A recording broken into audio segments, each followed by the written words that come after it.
In the mid 80s and early 90s, the Spanish Navy started looking to replace their aging submarine fleet. Their fleet had been around since the 60s, and the average lifespan of a submarine is generally about 30 years.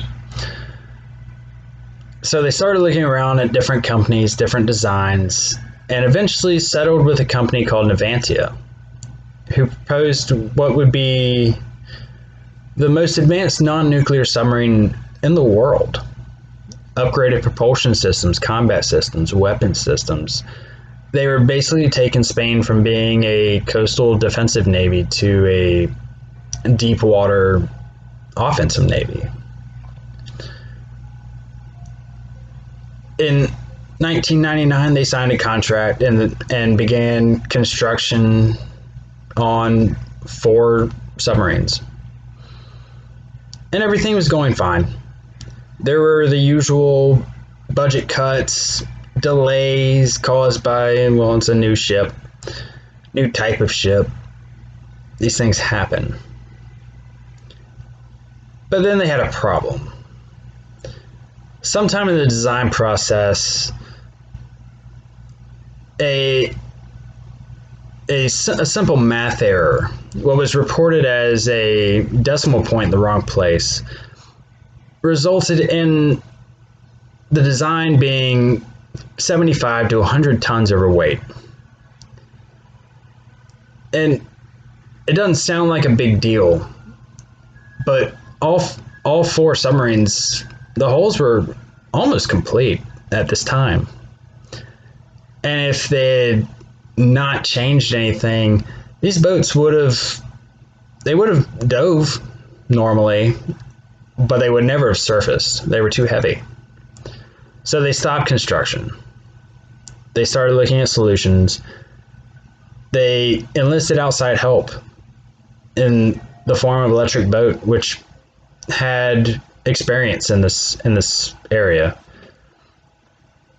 and eventually came up with a solution to extend the boats by 7 meters at $10 million, 10 million euros a meter, to increase the buoyancy of the boats. Now, the engineers at Navantia made some hard decisions. They chose to inform the Navy, and this is significant. They showed that they valued the safety of the crews that would man these boats more than their reputations, to be honest.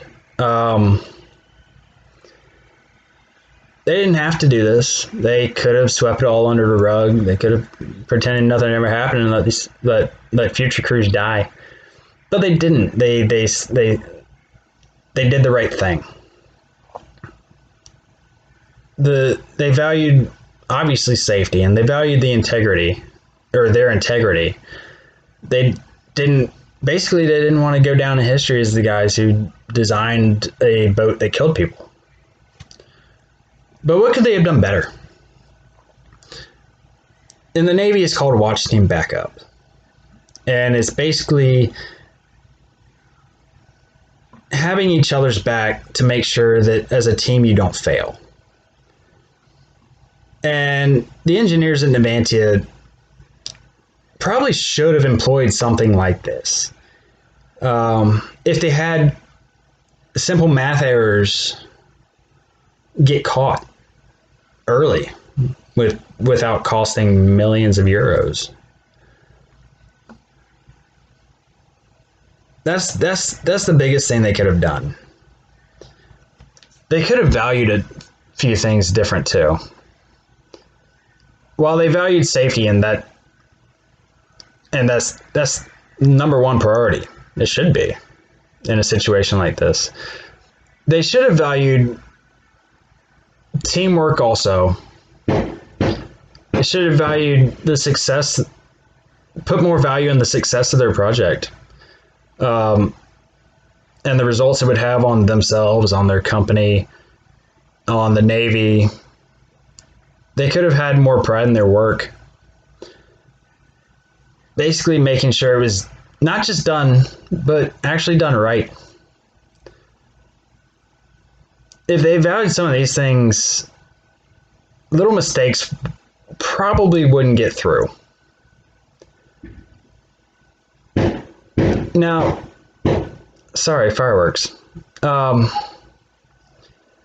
Now, today's engineers can learn a few things from Navantia. They can learn that safety should come first. It should be paramount.